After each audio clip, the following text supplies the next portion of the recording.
Jadi gini ya, dalam ketentuan pemberlakuan jam kerja di setiap perusahaan, baik swasta maupun negeri kan sudah diatur di dalam undang-undang dan di dalam peraturan pemerintah ya, PP nomor 35 tahun 2021, yang mana ada di pasal 21 ya, setiap pekerja itu wajib melaksanakan waktu kerja. Nah, waktu kerja itu terbagi dua, yaitu dalam satu hari itu ada 7 jam kerja, dan dalam satu minggu itu kita bisa berlaku 6 jam, 6 hari dalam kerja.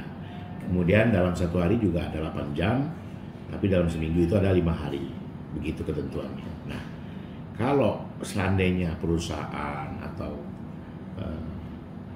perusahaan-perusahaan yang mempekerjakan orang di luar batas jam kerja, itu tentunya ada lembur ya.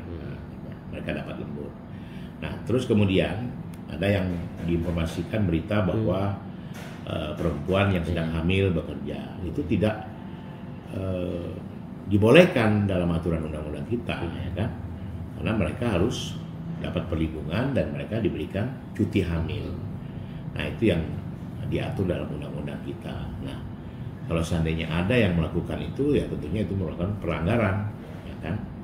Dan wanita hamil itu tidak boleh bekerja dalam batasan hamil, usia hamil berapa bulan begitu. Mereka harus diberikan cuti hamil, nah, untuk menjaga keselamatan dan kandungan ibu dan bayi tersebut. Itu harus ya, itu aturannya. Nah, kan? Kemudian PHK juga, ya kan, terhadap ibu hamil melahirkan, gugur atau kandung atau sedang menyusui, itu tidak boleh dilakukan, kan begitu. Nah, ini yang harus kita perlihatkan, Mas Adit, bahwa kadang-kadang teman-teman serikat pekerja buruh ini kurang sosialisasikan ke teman-temannya juga, termasuk juga manajemen perusahaan yang memang tidak tahu atau memang tidak mensosialisasikan ke pekerjanya. Nah, ini yang harus kita atur dan kita sosialisasikan kembali. Nah, terus kemudian jika seandainya mereka hak-haknya terlanggar, ya mereka bisa melakukan upaya hukum, ya kan. Kemudian mereka juga bisa memberikan atau peringatan kepada perusahaan tadi untuk tidak melakukan pelanggaran-pelanggaran yang tidak sesuai dengan undang-undang tenaga kerja. Nah, ini yang sedang kita lakukan. Nah, untuk kasus yang kemarin yang di perusahaan yang Mas Adit sampaikan, itu tim kita sudah turun dengan pihak kepolisian, dan kita bekerja sama dengan pihak kepolisian mengecek lapangan, dan di sana di perusahaan game ya, online tersebut, animasi tersebut, itu perusahaan itu sudah lagi tidak ada di ruko tersebut, gitu kan, sehingga tim kami juga tidak bisa menemukan. Cuman akan kita telusuri kembali, akan kita cari dan akan kita telusuri bersama pihak-pihak terkait, termasuk dari pihak kepolisian. Ini yang kunjungan ke lapangan ini kami akan tidak lanjutkan kembali, gitu. Nah, mungkin itu sementara yang bisa kami sampaikan.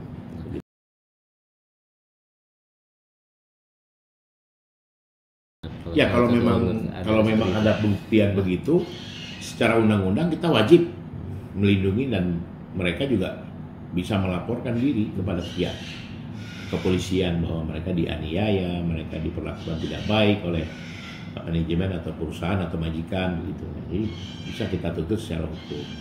Nah, tinggal pembuktiannya saja nanti.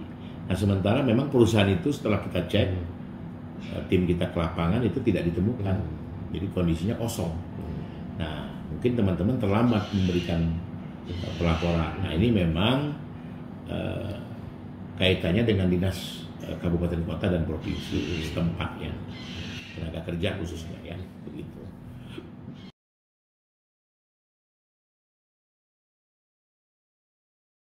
polisi Ya. ataupun ke pihak tenaga kerja? Kalau bisa, kalau ada kejadian seperti itu, ini baik semua karyawan maupun pekerja atau buruh, kalau dia ada serikat pekerja, laporkan kepada serikat pekerja yang ada di lingkungan mereka bekerja. Kemudian kalau tidak ada, mereka bisa laporkan langsung ke Dinas Tenaga Kerja terkait, misalkan di Kabupaten A atau Kabupaten B atau di provinsi, bisa mereka laporkan, dan bisa juga melaporkan ke pihak-pihak berwajib, pihak-pihak kepolisian begitu. Oh, ada pelanggaran hukum yang mereka dapatkan. Ya, dan diberikan sanksi, bukan hanya ditutup, bahkan mereka akan diberikan sanksi. Kalau ada temuan memang kriminal, pidana, ya akan ditindaklanjuti begitu. Siapa yang bertanggung jawab terhadap pelaku-pelaku ini?